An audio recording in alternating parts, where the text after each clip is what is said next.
Je comprends pas, vous avez annoncé de la neige, voilà, pas de neige, moi j'ai apporté mes skis, donc c'est pas grave, on va faire du ski quand même. Allez, hop, c'est parti, à course. Qu'est-ce qui se passe? Je comprends pas. Je peux Romain, tu fais quoi, Romain?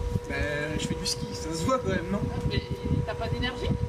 Et il manque de l'énergie cinétique là, parce que vous voyez bien, j'avance pas. T'avances pas. Il faudrait qu'on te réussisse à transférer de l'énergie, ce serait plus facile, non? Ah bon, et comment?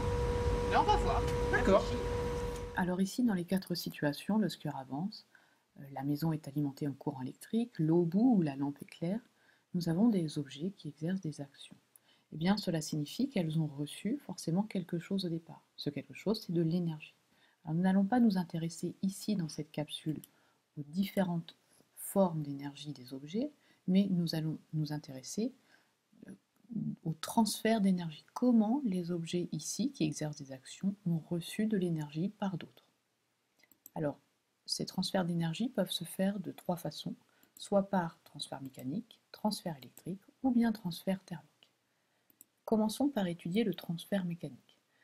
Un objet peut recevoir de l'énergie grâce à une action mécanique d'un autre objet, ce qu'on appelle une force en physique.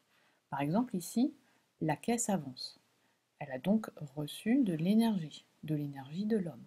Cet homme a simplement poussé la caisse, il exerce une action mécanique sur la caisse, on dit que la caisse a reçu de l'énergie par transfert mécanique.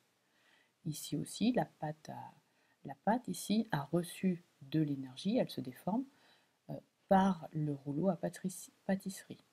Le rouleau à pâtisserie a transféré de l'énergie à la pâte, par transfert mécanique.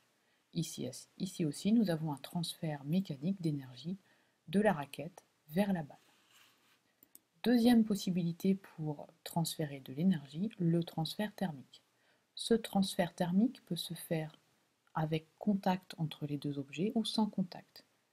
S'il y a contact, eh bien, par exemple ici, le transfert thermique va toujours s'effectuer de l'objet le plus chaud vers l'objet le moins chaud. Ici, le glaçon fond car il reçoit de l'énergie de la table sur laquelle il est posé, qui est plus chaude que lui, et donc il se met à fondre. Ici, nous avons par contre un transfert thermique d'énergie par rayonnement, c'est-à-dire que le rayonnement du soleil va transférer son énergie sur la Terre. La Terre se réchauffe. Troisième possibilité pour réaliser un transfert d'énergie, le transfert électrique. Alors bien sûr, celui-ci se fait grâce au courant électrique. Par exemple, ici, la lampe reçoit de l'énergie par l'intermédiaire des fils grâce au courant électrique. Elle reçoit de l'énergie par transfert électrique. Donc, si je résume ce que l'on vient d'apprendre dans cette petite capsule, les 3 possibilités pour transférer de l'énergie sont le transfert mécanique, que l'on notera WM, le transfert électrique, que l'on notera WE, le transfert thermique, que l'on notera Q.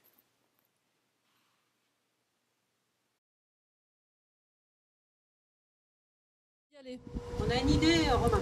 On va pouvoir te transférer de l'énergie par transfert mécanique. Ah oui, bah allez-y. D'accord. Mettez-y du vôtre. Hein. Allez, c'est parti. Allez, on est parti. Ouais.